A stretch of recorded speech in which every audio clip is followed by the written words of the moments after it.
अस्सलाम वालेकुम नाज़रीन, हॉटशी प्रोग्राम में भली कार मां आहियां तव्हांजी मेज़बान सबीन मेमन। नाज़रीन, हॉटशी प्रोग्राम में ॻाल्हि कंदासीं त केतिरे वक़्त खां वफ़ाक़ ऐं सिंध जे विच में मुख़्तलिफ़ मामलनि ते इख़्तिलाफ़ बहस जो मौज़ू बणियल आहे। हिक ॿिए ते इल्ज़ामबाज़ी ऐं मुख़्तलिफ़ मामलनि ते तनक़ीद ख़तमु नथी थिए त असां ॾिठोसीं त सिंध असेंबली में जेका सूरत हाल पेश आई, अपोज़िशन मेंबरनि पारां जमहूरियत जो अलामती जनाज़ो खट ज़रिए आंदो वियो त वरी ॿिए ॾींहं ते दोल ऐं शरनाइनि सां एंट्री करण जी कोशिशि कई वई। उन ते जेको पीपल्स पार्टी पारां रिएक्शन कयो वियो, स्पीकर पारां जेका कार्रवाई कई वई, उन ते पिणु अपोज़िशन पारां सिंध हुकूमत ते तमामु घणा इल्ज़ाम हया पिया वञनि। इन ते बि ॻाल्हाईंदासीं। इन सॼी सूरत हाल ते असां ॾिसूं था त पीपल्स पार्टी जे वज़ीरनि ऐं अपोज़िशन मेंबरनि जी बयानबाज़ी जो सिलसिलो अञा ताईं जारी आहे। ताज़ो हिकिड़ो ॿियो जेको मामिलो थियो आहे, नेब जे छापे जे हवाले सां ॻाल्हि कंदासीं। पीपल्स पार्टी अॻवान एजाज़ जखराणी जे घर ते जेको नेब जो छापो लॻो, उन ते पिणु पीपल्स पार्टी जे वज़ीरनि पारां अॼु प्रेस कॉन्फ्रेंस करे सख़्तु कावड़ जो इज़हार कयो वियो आहे। पीपल्स पार्टी जे वज़ीरनि पारां चयो वियो त जेकॾहिं अॼु शाम ताईं अपोज़िशन लीडर हलीम आदिल शेख जे ख़िलाफ़ जेकॾहिं नेब कार्रवाई नथो करे, उनजे मथां ॿिनि तरह जा केतिरा ई केस आहिनि, त पोइ सम्झो वेंदो त इहा कार्रवाई जेका आहे उहा ग़ैर जानिबदार न आहे। कोशिशि कंदासीं त अॼोके प्रोग्राम में इन्हनि मौज़ूअनि खे कवर करे सघूं। इन हवाले सां असांखे जॉइन कयो आहे पीपल्स पार्टी सां तालुक़ु रखंदड़ मेंबर सिंध असेंबली क़ासिम सिराज साहब। क़ासिम साहब, भली कार, तव्हां प्रोग्राम में असांखे जॉइन कयो। पीटीआई सां ताल्लुक़ रखंदड़ मेंबर सिंध असेंबली शहजाद कुरैशी साहब असां सां गॾु आहिनि। शहजाद साहब, आपको वेलकम कहती हूँ, आपने प्रोग्राम में ज्वाइन किया। शुक्रिया आपका जी, शुक्रिया। क़ासिम साहब, सभ खां पहिरीं जेकॾहिं सिंध असेंबली जी सूरत हाल ते ॻाल्हि कजे, तव्हां छा था सम्झो त हिन वक़्त ताईं जेको कुझु बि थियो उनखे कीअं थो जस्टिफाई करे सघिजे? बिस्मिल्लाह रहमान रहीम, महिरबानी तव्हांजी। असल में ॾिसो, जेको इम्पोर्टेंट इशू आहे हिन मुल्क में, जंहिंजे करे जेको तव्हांजी पंहिंजे इंट्रो में चयो त वफ़ाक़ ऐं सूबे जे विच में जेकॾहिं कंहिं क़िस्म जी का रिफ्ट आहे या कंहिं क़िस्म जो इशूज़ आहिनि, त उनजो डायरेक्टली उनजो ताल्लुक़ु हिकिड़ी इम्पोर्टेंट आस्पेक्ट आहे। उहो इम्पोर्टेंट आस्पेक्ट इहो आहे त मुल्क को बि मुल्क हलंदो आहे कानून ते ऐं आइन ते हलंदो आहे। ऐं सभ खां बुनियादी तरीन जेका शइ आहे उहा आइन सुप्रीम हूंदो आहे। ऐं जेकॾहिं आइन जे अंदरि दायरे में अंदरि रही करे तमामु जेतिरा बि इदारा आहिनि उहो पंहिंजो पंहिंजो फंक्शन कनि था, त उन जे विच में पोइ डिफरेंस ऑफ ओपिनियन जे लाइ फोरम जेके आहिनि से डिफाइन कयल आहिनि, उन आइन जे अंदरि डिफाइन कयल आहिनि। हाणे मिसाल जे तौर ते कुझु अहिड़ा सब्जेक्ट्स आहिनि जेके डायरेक्ट CCI जा सब्जेक्ट्स आहिनि। CCI सब्जेक्ट मां मुराद उन में उनखे प्राइम मिनिस्टर साहिबु चेयर कंदो आहे, वफ़ाक़ी वज़ीर उज़रा बि वेंदा आहिनि, असांजे सॼे मुल्क जा वज़ीर आला बि सभु उन में जेके आहिनि मेंबर आहिनि उन जा। त उन्हनि जो हिकिड़ो फोरम आहे। उन फोरम जे तहत उहे सभई इशूज़ जेके कंहिं बि सूबे ऐं वफ़ाक़ जे विच में थी सघनि था, उन्हनि खे उते वेही करे हल करण जो हिकिड़ो फोरम मौजूदु आहे। ऐं उन खां पहिरियां जेका बुनियादी ॻाल्हि आहे उहा आहे त आइन जे अंदरि हर जेको इदारो आहे उनजो हिकिड़ो डेज़िग्नेटेड हिकिड़ी छा चवंदा आहिनि एक्सप्लेनेटरी पूरी जेका उनजी डेफिनेशन मौजूदु आहे त उनखे कीअं कमु फंक्शन करिणो आहे। हाणे उहे उन्हनि सां गॾोगॾु जेके असेंबलीज़ हूंदियूं आहिनि, असेंबली में तव्हांखे माण्हू इलेक्ट कनि था ऐं पोइ तव्हां असेंबली में अचो था। उन असेंबली जे फोरम ते वेही करे उन्हनि जे इश्यूज़ ते बेसिकली त कमु लेजिस्लेशन जो आहे न। तव्हां लेजिस्लेट कंदव, लेजिस्लेटिव बॉडी जे तौर ते तव्हां हुते माण्हुनि जे हक़नि जी ॻाल्हि कंदव ऐं माण्हुनि जे हक़नि जे लाइ कानून साज़ी कंदव। ऐं उन कानून साज़ी में यकीनन बहस थींदा, उन कानून साज़ी में इख़्तिलाफ़ राय रखण जो हक़ थींदो ऐं उहे सभई एक्ट ॾींदा। ऐं जेको बजट हूंदो आहे उहो बि इन जो हिकिड़ो हिसो हूंदो आहे, छो त उहो बजट बि मेजॉरिटी पास कंदी आहे, तॾहिं उहो तव्हांजो बजट उन सूबे जी तरक़ी जे कंहिं बि अमल में जो हिसो थींदो आहे। हाणे हिकिड़ी बजट जो सेशन थियो, उन में तव्हां पाण ॾिठो त कहिड़े तरीक़े सां जॾहिं वज़ीर आला साहिबु जॾहिं बजट पेश कयो त उन वक़्तु सीटियूं मुरलियूं अलाए कहिड़े अजीबो ग़रीब क़िस्म जो माहौल असां ज़िंदगी में पहिरियों दफ़ो ॾिठो। उन खां पोइ वरी जॾहिं उन बजट जे बहस थियो त हिकिड़ी पार्टी जेका आहे उहा उन बहस में हिसो न पई वठे। असां पंहिंजे हिसाब सां असांजे पार्लियामेंट्री मिनिस्टर ऐं उन खां सवाइ उन सां गॾु ॿिया वज़ीर जेके हुआ उहे उन्हनि लीडर ऑफ द अपोज़िशन जेको पाकिस्तान तहरीक इंसाफ़ सां ताल्लुक़ थो रखे उनखे रिक्वेस्ट कईसीं त उहे पार्टिसिपेट नथा कनि, तव्हां उन्हनि सां ॻाल्हायो। थारोली रिजेक्ट करणु इज़ मिसाल असांजी पार्टी जेकॾहिं वफ़ाक़ी बजट खे चेयरमैन बिलावल साहब रिजेक्ट करे थो, लेकिन असांजो हर मेंबर उन ते पार्टिसिपेट करे थो, हर मेंबर तनक़ीदी पूरे तरीक़े सां ॻाल्हाइण जो इख़्तियार रखे थो, ऐं हू पंहिंजे पंहिंजे कॉन्स्टिट्यूंसी जी मद्देनज़र रखंदे पर सिराज साहब उन बजट ते पूरी अपोजिशन तनक़ीद जो कई इहो आहे। क्लेम रहियो आहे, अपोजिशन जो क्लेम रहियो आहे त उन्हनि खे पीपल्स पार्टी ग़लति बयानी खां कमु वठे थी, उन्हनि खे ॻाल्हाइण न ॾिनो वियो। 5 ॾींहं बहस जा हूंदा आहिनि, 3 ॾींहं पुरसुकून गुज़रिया, उन खां पोइ ॾिसो, सॼो मंधाण। तव्हां पूरे असेंबली जी रिकॉर्डिंग कढाए वठो। असेंबली में जेतिरा असांजे अपोजिशन जा दोस्त ख़ासि तौर ते पाकिस्तान तहरीक इंसाफ़ ऐं GDA सां ताल्लुक़ रखनि था, उन्हनि खे पूरो मौक़ो मिलियो आहे, उन्हनि पूरी तरीक़े सां पंहिंजी ॻाल्हि रखी आहे।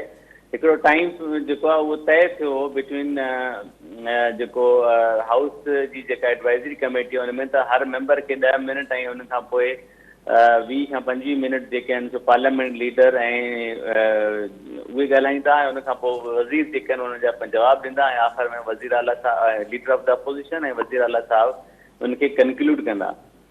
इट वॉज डिज़ाइन, इहो त पोइ जीअं तय थियल हूंदो आहे, असेंबली जो नाम हूंदो आहे, असांजी असेंबली में कासिम साहब मूंसां गॾु रहिजो, शहजाद साहब भी मूंसां गॾु आहिनि, उन्हनि जो मौक़े वठी वठूं। शहजाद साहब, क्या कहेंगे? जो कुछ असेंबली सेशन में हुआ, हमने देखा कि आज हलीम आदिल शेख साहब ने कहा कि चारपाई लाने पर मुझे अफसोस है, तो कहीं क्या ये महसूस किया जा रहा है कि एहतजाज के दूसरे तरीके भी थे, लेकिन जिस तरीके कार का इंतखाब किया गया, चारपाई या फिर असेंबली गेट के ऊपर, आपकी भी वीडियोस थी, अदील की भी वीडियोस थी, जिस तरह लातें मार के गेट तोड़ने की कोशिश की गई, गेट के ऊपर चढ़ गए मेंबरान, तो ये तरीक़ेकार क्या मुनासिब था? देखिए, मुझे खुशी है आपने कासिम साहब को बुलाया। कासिम साहब बड़े मोहतमिल, धीरे लहजे वाले और बड़ा लॉजिकल गुफ्तगू करते हैं। तो आज आपके प्रोग्राम में फर्स्ट टाइम ऐसा होगा, शोर शराबा नहीं होगा, विद लॉजिक गुफ्तगू। मेरा एक सवाल है कासिम साहब से कि हमें, अब मुझे बेसिकली आए हुए 2.25 साल हुए हैं, लेकिन असम्बली 3 साल पहले बन गई थी, मैं बाई इलेक्शन में आया। मैं तो जब से आया हुआ हूँ अपोजिशन को बोलने नहीं दिया है, अपोजिशन लीडर का माइक नहीं खोला जाता, हमें स्टैंडिंग कमेटीज नहीं दी। दूसरी तरफ कौमी असम्बली के अंदर हंगामा आप लोग करते हैं, गालम गलौज करते हैं, शोर शराबा करते हैं, वो जायज़ है। हम यहाँ पर अपना हक मांगते हैं कि हमें स्टैंडिंग कमेटीज में लें, हमारे बिल्स टेबल किए जाएं, हमारी बात सुनी जाए, पॉइंट ऑफ ऑर्डर पर गुफ्तगू हो। देखिए, हम लोगों के वोट लेकर आए, वोट अमानत होता है। हम अगर अपने हल्के के लोगों की बात ना करें, हम जैसे मैं अपना हल्का ले लूं, मैं डिफेंस क्लिफ्टन से मुंतखब हुआ हूं, आज मैं अगर डिफेंस क्लिफ्टन की बात नहीं करता, आज मैं अगर अपने कराची शहर की या सिंध की बात नहीं करता, तो मुझे बताएं फिर मेरे सूबाई असेंबली मेंबर होने का क्या फायदा? शहजाद साहब, बिल्कुल बात करनी चाहिए। मैं आपकी बात काट रही हूँ, आपने कौमी असेंबली की बात की, वहाँ कमेटी बन गई, उसके बाद सब कुछ ठीक था, सब कुछ सही से चल रहा था, लेकिन सिंध असेंबली में हम मुतवातर ऐसी सूरत-ए-हाल देख रहे हैं। मैं सिर्फ तरीकेकार की वजाहत चाहती हूँ। बिल्कुल बात करनी चाहिए, आवाम आपसे पूछेगी। मैं आपको पहले, जब तक इस सिंध की आवाम को इसका बैकग्राउंड आपके टेलीविजन के तवज्जो से नहीं पता लगेगा, तो ये जो बहस है, ये गुफ्तगू है, ये लाहासिल रहेगी। जी प्लीज, छोटी सी बात मैं आपको बताऊं, कंटिन्यू प्लीज। कौमी असम्बली में PAC मांगी गई, चार्टर ऑफ डेमोक्रेसी में नून लीग पीपल्स पार्टी ने शहीद मोहतरमा बेनजीर भुट्टो साहिबा ने साइन किए थे। वो चार्टर ऑफ डेमोक्रेसी सिंध में आके क्यों खत्म हो जाती है? वो सिंध असेंबली में आके क्यों खत्म हो जाती है? क्यों नहीं दी?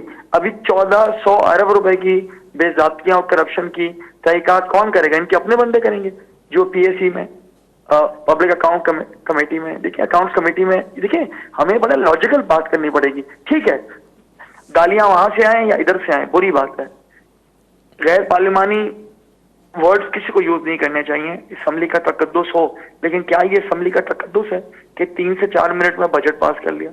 वज़ीर आला साहब इतने डरे हुए थे कि हमें बाहर भेजा, नासिर हुसैन शाह साहब लेके गए मीटिंग करने के लिए, और अंदर 4 से 5 मिनट में आपने बजट पास कर लिया।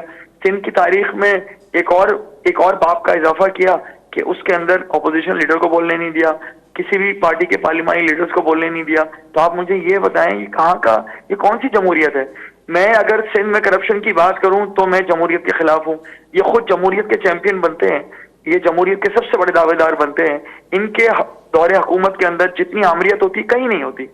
लोकल बॉडी इलेक्शन ये लोग नहीं कराते, मेयर को इख्तियार ये लोग नहीं देते, मैं कोई मेगा प्रोजेक्ट बता दें कराची के लिए, मैं जब बात करूंगा तो फिर बोलने लग जाएंगे, असबियत का नारा लगा देंगे कि यार ये देखो, ये सिंध तोड़ने की बात कर रहे हैं, खुदा ना खास्ता, या इनको वो है। भाई, हम किस शहर में रहते हैं? ये शहर सिंध का हिस्सा है। हम अगर अपने सूबे की बात करते हैं, सूबे में देखिए दुनिया में प्रायोरिटी क्या होती है, अपना मुल्क, उसके बाद सूबा, सूबे के बाद शहर, शहर के बाद अपना एरिया। हम अगर अपने एरिया की बात नहीं करेंगे, हम किसके पास जाएं? कोई सिफारिशात नहीं ली, कोई मुज़ाकरात ये लोग नहीं करते, कोई हमारी कोई मेगा स्कीम्स शामिल नहीं करते, तो हम तो फिर यहाँ ढोल बजाने आए। तो वही काम हम असेंबली में कर रहे थे, हम ढोल बजा रहे थे।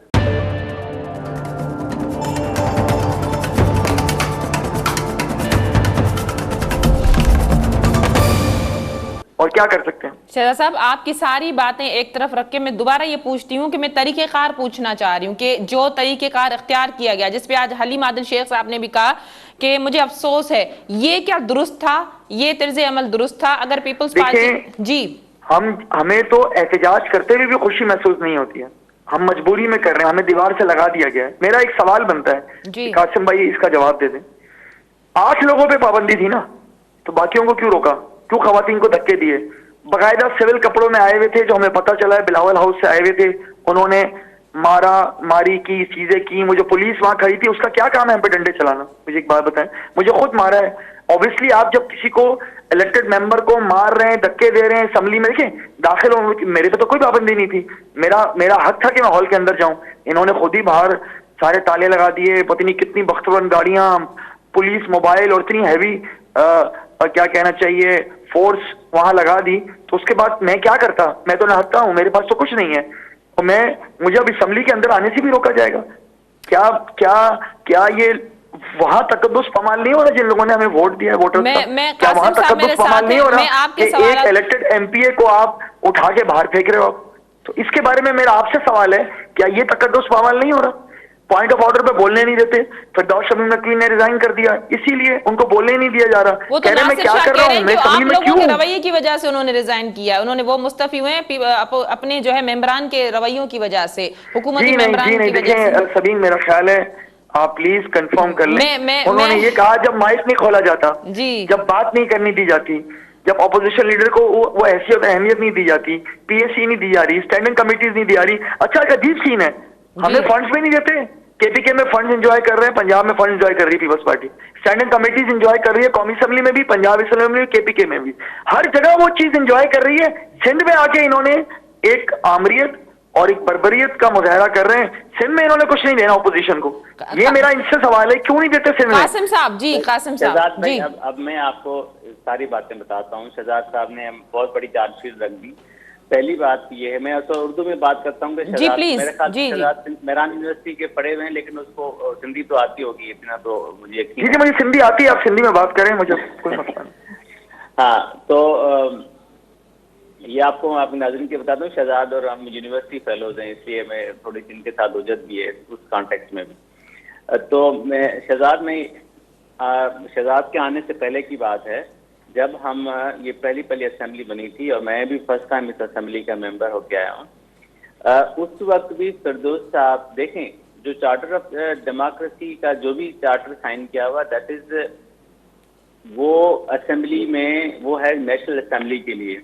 आप इस वक्त भी आप देखें पंजाब असेंबली में, आप इंटरेस्टिंग बात देखें, अगर ये इतना पब्लिक अकाउंट्स कमेटी के मामले में इतने ज़्यादा वो एक्टिव हैं, तो पंजाब असेंबली में जो पब्लिक अकाउंट कमेटीज बनी है उसके चेयरपर्सन ये पीटीआई के खुद हैं।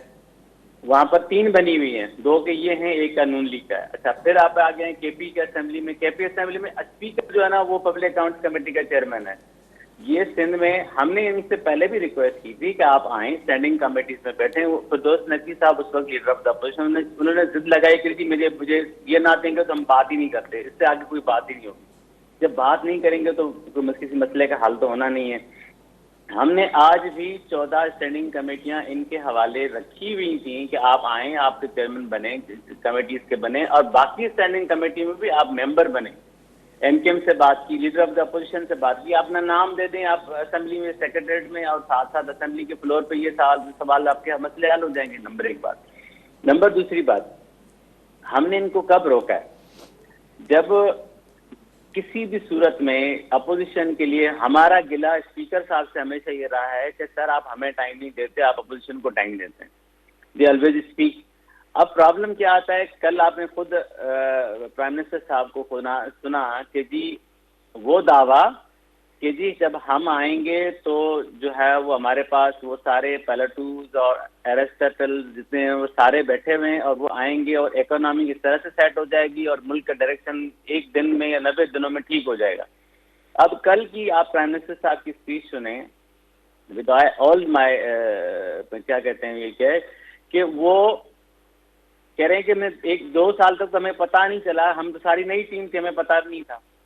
अब फिर जाके पता चला है कि हुकूमत होती कैसे है, पॉलिसियां कैसे बनती हैं और सिस्टम कैसे चलता है। अब इससे आगे आए यही अपोजिशन 2-2 घंटे, आप यकीन करें 4-4.5 घंटे की एक स्पीच है, 4-4.5 घंटे की दूसरी स्पीच है हमारे फिरदौस नकवी साहब की बजट के ऊपर। अब उस दिन भी क्या हुआ कि आप ही के दोस्त, अब हुकूमत के वज़रा, आप मुत्तहदा अपोजिशन है ना, अब आपके साथ मुत्तहदा पाकिस्तान वाले भी साथ बैठे, वो आपकी तकरीर के ऊपर चुप करके बैठे। हमारा कोई MPA, हमारा कोई पार्लियामेंट्री सेक्रेटरी, हमारा कोई वजीर आपको जवाब देना, जो आपने सवाल किए उसका जवाब हम देना। जब हम जवाब देने के लिए आते हैं तो आपके वो आप लोग आके सामने खड़े हो जाते हैं और फिर लीडर ऑफ द अपोजिशन उनके साथ जाके बैठ जाते हैं अपने क्या कहते हैं उसकी हमदर्दी में। जब आप उनके साथ बैठते हैं इसका मतलब ये है कि यू डू नॉट वांट के गवर्नमेंट साइड हम भी अपना मौक़िफ़ रखेंगे ना। जैसे आपने कहा कि लोग अमानत, हमारे पास भी हुई अमानत है, हम किसी एथनिक बेस की बात नहीं करते। हम किसी भी, आपके साथ एक पार्टी बैठी है जो एथनिक बेस की बात करती है, हर वक्त बात करती है।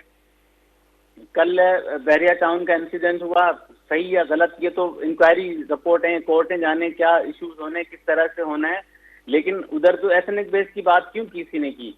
हमारा मौक़िफ़ ये नहीं है। हम चाहते हैं कि आप बैठे हैं, हम आज भी चाहते हैं कि आप स्टैंडिंग कमेटीज में आएँ, हम आज भी चाहते हैं कि आप लेजिस्लेशन पार्ट का हिस्सा बने, हम आज भी चाहते हैं कि जो सिंध के बेहतर इंटरेस्ट में काम है वो करें।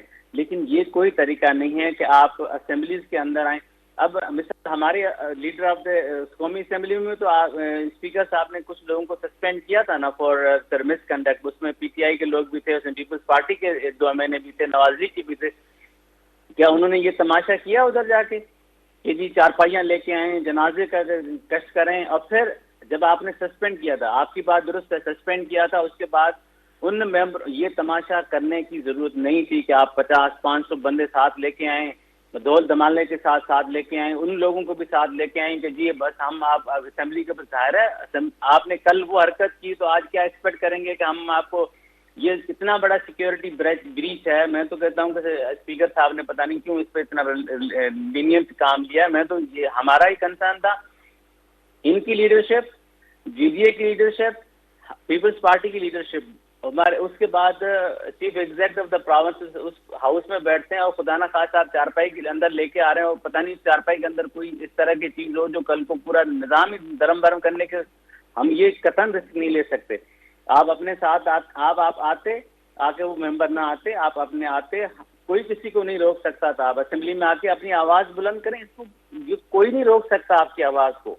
लेकिन ये कोई तरीका नहीं है किसी भी सूरत में, मतलब मैं क्या कोई भी जो है वो शख्स ये इस बात को बर्दाश्त नहीं करेगा कि आप असेंबलीज के अंदर आएं और असेंबली में आप जो है वो इस किस्म की कंडक्ट जो है वो रखें। You have every right to protest, you have every right to talk about the people's issues। आप आएँ, बैठें, बात करें, जितना मर्जी आप डिबेट करना, जितना मर्जी आप गवर्नमेंट को तनकीद का निशाना बनाना चाहते हैं बिल्कुल बनाएं, हमने आपको कभी नहीं रोका है। लेकिन उसके लिए आपको बैठना पड़ेगा, उसको बात करनी पड़ेगी। सिराज साहब, सूरत हाल इन तरह जी थी वही हुई त पीपल्स पार्टी जो डॉक्टर सोराब सर की ॿिया केतिरा ई मेंबर या MMA जो रशीद साहब केतिरा ई मेंबर जेके आहिनि सो वे असेंबली जे अंदर न अची सघिया, जिन ते पाबंदी नहीं। शहजाद साहब, प्रोग्राम का टाइम मेरे पास बड़ा महदूद है। मैं आज जो है वो एक प्रेस कॉन्फ्रेंस की गई पीपल्स पार्टी के सूबाई वज़रा की जानिब से बहरिया के हवाले से। बड़ा सेंसिटिव इशू है और काफ़ी वक्त से ये मामला चल रहा है। सिंध हाई कोर्ट का हुक्म भी आ चुका है कि भाई बहरिया टाउन इंतजामिया के खिलाफ जो है वो केस दाखिल किया जाए। क्या कहेंगे, आज जो प्रेस कॉन्फ्रेंस की है सूबाई वज़रा ने पीपल्स पार्टी को, उन्होंने कहा कि इसके ताने बाने जो हैं वो MQM पाकिस्तान से मिलते हैं। देखिए, एक चीज मैं आपको बता दूं, मुझे ये कहते हुए कोई महसूस नहीं होता कि जो आम हमारी आवाम है जी, जो कोई भी जबान बोलती है वो इस तखरीबकारी, लड़ाई झगड़े इनसे दूर है। बिल्कुल। ये जो कुछ जमातें हैं, आप एमक्यूएम का नाम ले रही हैं, मुझे नहीं पता कि पीपल्स पार्टी ने भी क्या प्रेस कॉन्फ्रेंस की है। ये कासिम भाई ने जिस तरह से बोला है, मैं यूनिवर्सिटी में पढ़ता था, जितना प्यार मुझे वहां से मिला है शायद मुझे कराची शहर से भी उतना ना मिलता।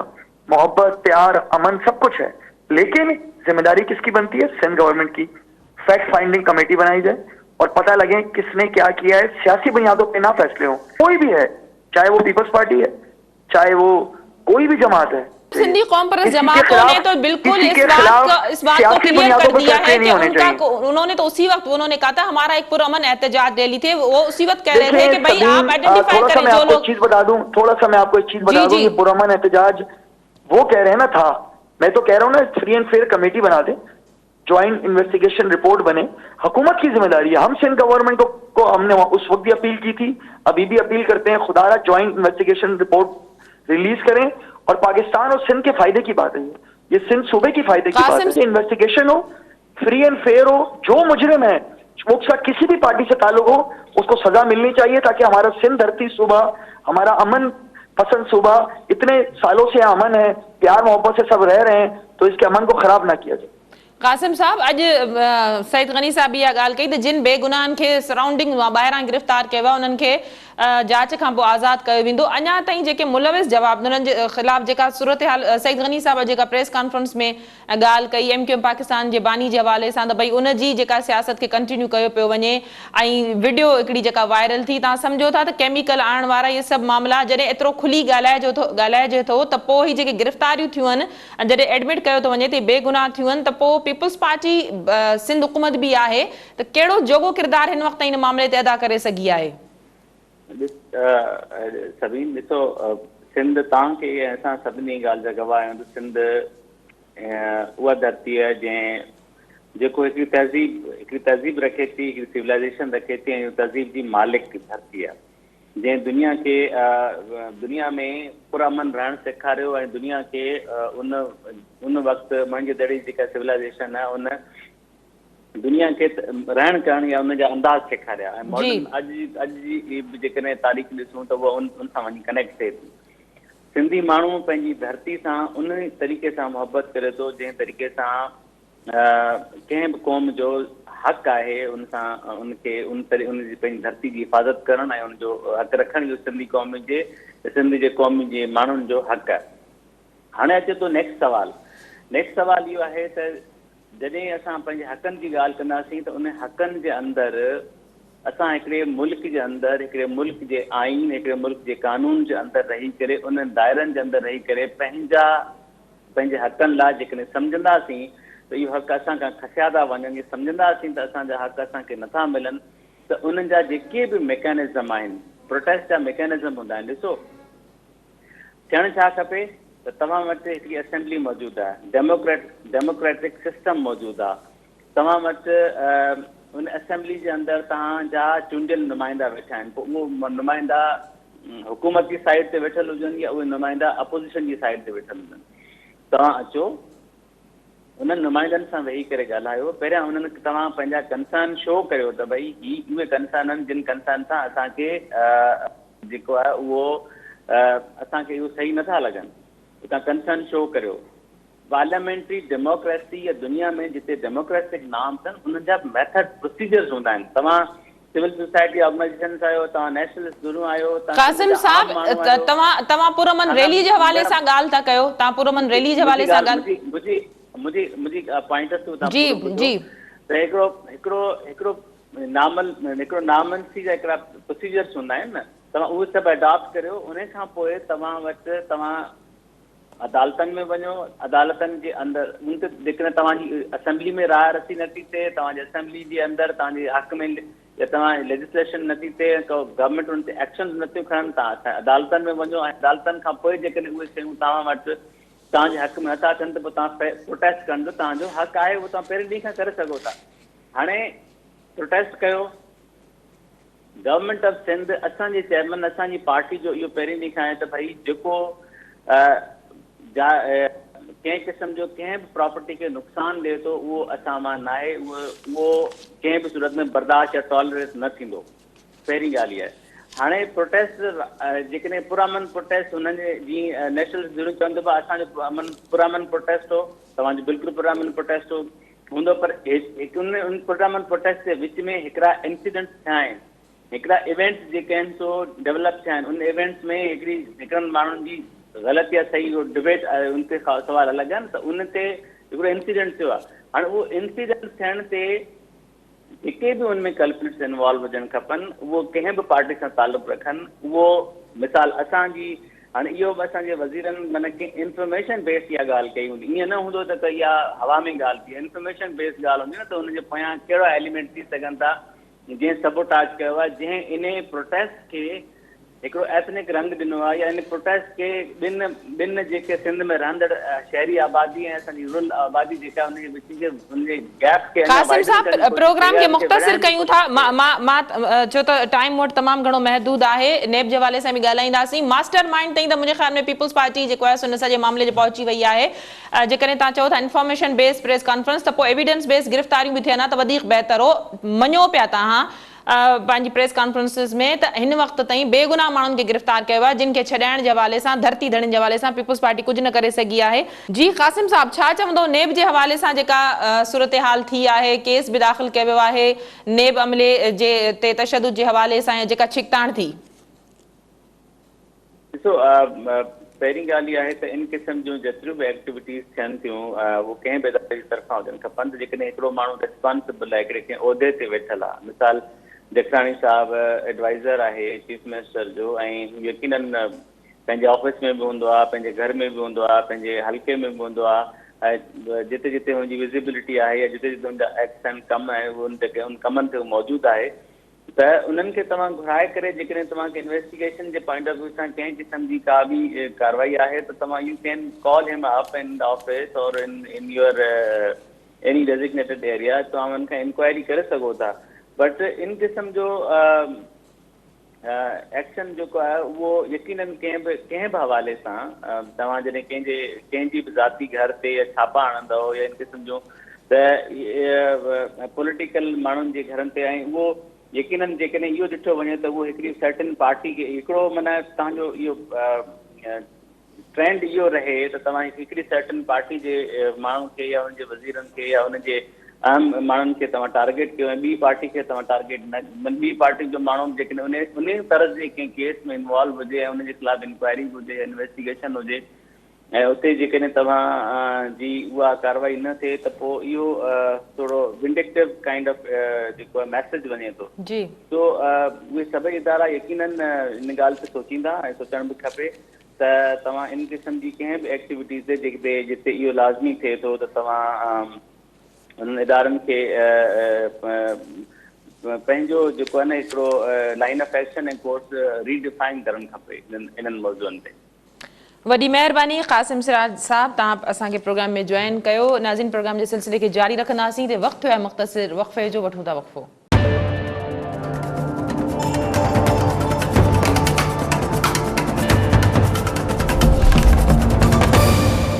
वेलकम बैक नाज़रीन, प्रोग्राम जे सिलसिले खे अॻिते वधाईंदासीं। हाणे ॻाल्हि कंदासीं पीपी अॻवान एजाज़ जखराणी जे घर ते नेब जे छापे जे हवाले सां।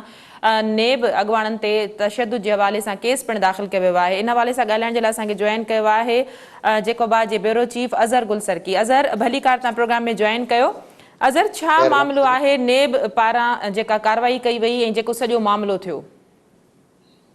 सभिनी ॾिसो, सूबाई सलाहकार जेलनि बाबति वॾे वज़ीर जे मीर एजाज़ हुसैन जखराणी जे मतिलबु रेफरेंसिस ऑलरेडी उहे दाख़िल आहिनि, जिन में हू ज़मानतुनि ते आहे। उन खां पोइ हिकिड़ी ॻुझी इंक्वायरी हुन ते हलंदड़ हुई ऐं उन हवाले सां हिकिड़ी पंहिंजे तहफ़ुज़ तौरु इंटरिम बेल कराए वरिती हुई। उहा इंटरिम बेल जो सिलसिलो उनजो हलंदड़ हो। गुज़िरियल जुमे वारे ॾींहुं सिंध हाई कोर्ट कराची में उन्हनि जी उहा जेका इंटरिम बेल हुई, इहो चई कोर्ट ख़तमु करे छॾी, डिसमिस करे छॾी त जॾहिं तव्हांखे कोई कालप नोटिस कोन्हे, तव्हांखे कोई वारंट तव्हां ते जारी थियल कोन्हे, त बेल हलाइण जो को जवाज़ कोन्हे। ऐं जीअं ई उहा बेल ख़तमु थी त ॿिए ॾिहाड़े ते जेको आहे नेब जा अमलदार उहे राति जो तक़रीबन को शाम जो 6:30 बजे सखर नेब जा अमलदार हुआ, उहे उन सां उतां जी नेब थाणो शायदि को हुते आहे, उन थाणे जा पुलिस एहलकार बि उन सां साण हुआ, लेडीज़ पुलिस एहलकार बि उन सां साण हुआ। उहे साण करे 3 गाॾियुनि में अची जेकबाबाद जेका रहाइशगाह आहे एजाज़ हुसैन जखरानी साहिब जी, उते पहुता ऐं उते उहे दाख़िल थी विया उनजी रिहाइशगाह में। छो जो हू उन रिहाइशगाह में उन वक़्तु मौजूदु हुयो कोन, उहो कंहिं ॿिए हंधि तरसियल हो या ॿिए हंधि हुयो, शहर खां ॿाहिरि हो। उन्हनि इहो अंदरि चई दाख़िल थिया त उन्हनि खे जांच में घुर्ब आहे एजाज़ हुसैन जखरानी एजुकेशन वर्क्स में सभु वर्ल्ड बैंक जे तावन सां जेके तरक़ियाती कम हुआ स्कूलनि जा, उन मुतलिक़ उन जांच में घुर्बल आहे एजाज़ हुसैन जखरानी साहिबु। एजाज़ हुसैन जे न हुजण जे करे ऐं उते उन्हनि जो घर में दाख़िल थी वञण खां पोइ उते जेके उन जा मौजूदु माण्हू हुआ, ज़ाहिर आहे उनजी हिकिड़ी पॉलिटिकल एक्टिविटी रहे थी, उन जा माण्हू मौजूदु जनता बंगले में। उन खां पोइ आहिस्ता आहिस्ता उते तमामु घणा माण्हू गॾु थी विया ऐं उन्हनि जे नारेबाज़ी शुरू थी वई। एजाज़ हुसैन जखरानी साहिबु उन बंगले में हो कोन, नेब अमलदार उते वेठा रहिया ऐं उन्हनि उते मौजूदु हिकु जेको वकील हो, उहो बि एजाज़ हुसैन जखरानी जी फैमिली सां तालुक़ु रखे थो, उहो बैरिस्टर जी डिग्री उन वटि हुई। उन्हनि उन कानून मूजिबि उन खां पुछा कई त तव्हां असांखे को वारंट ॾेखारियो, जेको पोइ तव्हां सर्च कयो भली, पर एजाज़ हुसैन हिते कोन्हे। ऐं ॿाहिरां आहिस्ता आहिस्ता इहा ख़बर जीअं ई पई त उते पीपल्स पार्टी जा कारकुन, शहर वारा माण्हू तमामु घणी तादाद में गॾु थी विया ऐं उते नेब वारनि खे जॾहिं इहा सूरत हाल बिगड़जंदी नज़र आई त उन्हनि ॾिठो उहो माण्हू बि कोन्हे जेके उहो जेको उनखे घुर्बल हुओ, उन्हनि जो ॿाहिरि निकिरणु ॼणो इलाही मुश्किल थी वियो। तमामु शदीद हिकिड़ी नारेबाज़ी पई हली ऐं उते तमामु घणी तादाद में माण्हू मौजूदु हुआ, शहरवासी बि हुया, पीपल्स पार्टी जा कारकुन बि हुया। पोइ उते कुझु जेके शरपसंद माण्हू हुआ उन्हनि हिकिड़ो पथराव बि कयो। हाणे इन एॾी वॾी तादाद में माण्हुनि न ख़बर न पई त कहिड़े माण्हू उहो पथराव कयो। अज़र सियासी हवाले सां इन इलाइक़े में कहिड़ा चौबोल आहिनि, छा सूरत हाल आहे, का इंतकामी कार्रवाई आहे नेब जे तरफ़ां? छो त अॼु पीपल्स पार्टी जे अॻुवाणनि पारां जेका प्रेस कॉन्फ्रेंस कई वई, उन्हनि पारां इहो चयो वियो त नेब गैर जानिबदार किरदारु अदा न कयो आहे, असां तॾहिं सम्झंदासीं जॾहिं साॻी कार्रवाई हलीम आदिल शेख जे तरफ़ां जे ख़िलाफ़ कई वञे। ॾिसो, बिल्कुलु इहा साॻी ॻाल्हि गुज़िरियल ॾींहुं पीपल्स पार्टी जे चेयरमैन बिलावल भुट्टो ज़रदारी साहिब बि कई आहे ऐं उनखां अलावा वॾे सिंध जे वॾे वज़ीर मुराद अली शाह बि इहा ॻाल्हि कई आहे त एजाज़ जखरानी उन्हनि जी कैबिनेट जो हिसो आहे। जेकॾहिं एजाज़ जखरानी उन्हनि खे घुर्बल हो त उहो राब्तो करनि हा, उहो क़ानूनी तरीक़े सां उहो वटि उहो पंहिंजो कानून जी मदद सां हलियो वञे हा ऐं कंहिंजे घर में ईअं काहे पवणो उन्हनि जो समूरी तनक़ीद हुई। पर जेकॾहिं असां हिते मक़ामी सतह ते ॻाल्हि कयूं, लोकल सतह ते ॻाल्हि कयूं त यकीननि जेके पीपल्स पार्टी जा कारकुन आहिनि या पीपल्स पार्टी सां वागियल माण्हू आहिनि, उन्हनि जो चवणु आहे त उन्हनि खे पॉलिटिकली तरह सां हिकिड़ो विक्टिमाइज़ कयो पियो वञे। छो जो हिते जेकबाबाद मां जेको MNA चूंडियो आहे उहो PTI जो MNA आहे मोहम्मद मियां सूमरो साहिबु। उनजो चवणु आहे त मोहम्मद मियां सूमरो साहिबु पारां उहो नेब वारनि ते असर रसूख़ इस्तेमालु करे उन्हनि जो घेरो तंग करायो पियो वञे, उनखे तंग कयो पियो वञे। उनजे कराची वारी रहाइशगाह में बि कुझु वक़्तु अॻु में नेब जो रेड थियो हो ऐं उनखां पोइ वरी हिते जेकबाबाद जी रिहाइशगाह ते बि रेड थियो आहे। चयो त हीअ रवायतुनि जो उबतड़ आहे, हीअ अहिड़े क़िस्म जूं कार्रवायूं असांजे इख़लाक़ियात खे डैमेज कनि थियूं ऐं हितां जूं रवायतूं बि कोन्हनि त कंहिंजे घरनि में अची नेब दाख़िल थी वञे। उहो कानूनी तरीक़ो हुजे तो हू हिकिड़े पोर्टफोलियो जो मशीर आहे, उनखे कानूनी तरीक़े सां कालप नोटिस ॾिनो वञे हा। कालप नोटिस ते जेकॾहिं हू न वञे हा ऐं उनखां अलावा सेकेंड डे ते उनजी सखर नेब कोर्ट में पेशी बि हुई, उते बि उनखे हू हथु करे पई सघे हा। उन्हनि चयो त ईअं घरनि में दाख़िल थी वञणु हिते उहा सिधी सी पॉलिटिकल विक्टिमाइज़ेशन आहे ऐं उन जो बर्दाश्त न कंदा। इहो सिधी सी तरह सां उन्हनि अज़र इहो ॿुधाइजो त इहा सॼी कार्रवाई गुजगो में कई वई या इन कार्रवाई खे एतिरो राज़ में रखियो वियो जो मक़ामी पुलिस खे बि इनजी का ख़बर न पइजी सघी? न, ॾिसो, कार्रवाई गुजी न रही। जॾहिं 3 गाॾियुनि में सवार थी करे अची नेब वारा उते पहुता, नेब वारनि जो त चवणु आहे उन्हनि पुलिस खां सपोर्ट घुरी, उन्हनि खे ज़िले पुलिस सपोर्ट कोन कई। जॾहिं त ॿिए तरफ़ ज़िले पुलिस जो चवणु आहे त असां इहा एतिरी सपोर्ट करे पई सघियासीं, चौधारो उन इलाइक़े खे असां कार्डन ऑफ करे छॾियोसीं। जॾहिं त असांजी जेका डिस्ट्रिक्ट पुलिस हुई उन्हनि खे वधीक एक्सेस उतां जेका साण खणी आया हुआ पुलिस नेब वारा या नेब अमलदारनि, उन्हनि खे वेझो अचण वारो एक्सेस उन्हनि नेब अमलदारनि कोन ॾिनो त उन्हनि सां गॾिजी करे हू अंदरि दाख़िल थियनि हा या उन्हनि सां गॾिजी करे उहो कार्रवाई में शामिलु थियनि हा। ऐं त ज़िले पुलिस जो इहो चवणु आहे त उन्हनि खे इहो एक्सेस उन्हनि अमलदारनि पाण कोन ॾिनो। बाक़ी ॿाहिरिनि इलाइक़नि में उन्हनि जो ज़िले पुलिस जूं मोबाइल ऐं पुलिस नफ़री मौजूदु रही जो चवणु हो पुलिस अमलदारनि जो त असां चौधारी उहो कार्डन ऑफ करे छॾियोसीं, को माण्हू उतां निकिरण असां कोन ॾिनो, को माण्हू उतां गुज़रण असां कोन ॾिनो। अहिड़ी सूरत हाल खां वधीक उहा कहिड़ो कोऑपरेट पिया करे सघिया। उन खां अलावा जेको PS नेब छॾियो थो वञे उतो सखर खां जेको आहे उतां जो इंस्पेक्टर आहे पुलिस पुलिस जो ई अमलदार आहे अब्दुल रज़ाक सरोही साहब। उन अब्दुल रज़ाक सरोही साहब जेका दरख़्वास्त ॾिनी आहे उन में उन दरख़्वास्त में ॼाणायो आहे त उन्हनि ते तशदुद कयो वियो ऐं एजाज़ हुसैन जखराणी जो पुटु जेको आहे त माण्हुनि खे भड़काईंदो रहियो। उन में मुख़्तलिफ़ उन नाला बि ॾिना आहिनि। पर ज़िले पुलिस जो चवणु आहे त सूरत हाल जेका उन्हनि फ़रियाद में दरख़्वास्त में ॼाणाई आहे ईअं कोन हुई, उहा असां उन सां मुतमिन न आहियूं। ऐं उहे नेब वारा रूबरू अची करे थाणे ते फ़रियाद दाख़िल कराइनि, पर हुननि सिर्फ़ु दरख़्वास्त ॾियारे मोकिली आहे। ऐं अॼु उन्हनि जेका आहे त FIR राति देरि सां उहा सिंध पुलिस जैकबाबाद पुलिस जी सरकार जी मुदयत में जेका आहे उहा दाख़िल करे छॾी आहे सिविल लाइन थाणे जैकबाबाद जे हिते, जंहिंमें उन्हनि जेको हितां जो प्राइवेट असिस्टेंट आहे ज़फ़र अली बुरड़ो, एजाज़ हुसैन जखरानी साहब जो PA आहे, जॾहिं त मुमताज़ जखरानी जो PA आहे ख़ादिम भुट्टो, और उन्हनि जा हितां जा मक़ामी उन्हनि खे असिस्ट कंदा आहिनि सरकारी तौर ते, न उन्हनि जा पर्सनल असिस्टेंट आहिनि, उन्हनि जा नाला बि उन FIR में ॾिना विया आहिनि। ऐं 200 ॼणो जेको आहे वधीक नामालूम ॾिसी सुञाणण वारी ॻाल्हि कई वई आहे। उहा सिंध पुलिस जैकबाबाद पुलिस जी फ़रियाद ते उहा FIR दाख़िल थी आहे। जेका दरख़्वास्त नेब वारनि उमाणी हुई उन नेब वारी दरख़्वास्त तहत FIR दाख़िल कोन थी आहे। जी वॾी महिरबानी अज़हर गुलसरकी, ब्यूरो चीफ जैकबाबाद, पंहिंजो मौक़िफ़ ॾियण जे लाइ असांखे जॉइन कयो। नाज़रीन, अॼोके हॉट इशू प्रोग्राम जो वक़्तु पिण ते पंहिंजी पुॼाणी ते पहुचे थो। ईंदड़ प्रोग्राम ताईं ॾींदा इजाज़त। अल्लाह वाहे।